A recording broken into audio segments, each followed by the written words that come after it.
Assalamu alaikum. Hurmatly bagwanlar, jana fermerler. Jaz kelip işlerdi başladыңыздарбы? Ол жерде мындай ыкма менен сууду алып келип атабыз. Мындай турбасы мал полиэтилен. Мына бүгүн жаткырдык. Азыркы күндө 500 божомол килограммда алдык элем. 550 метрдин тегерегинде чыгат дейт.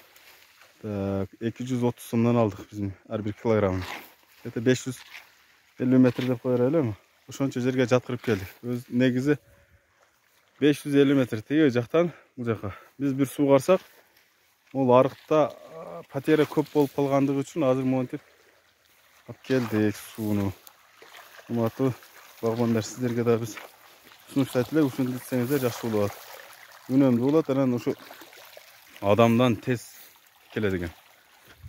Адам баскандан тез келет экен суу. Баарыңыздарды ушундайга үчүңүздөрдү сунуштайбыз.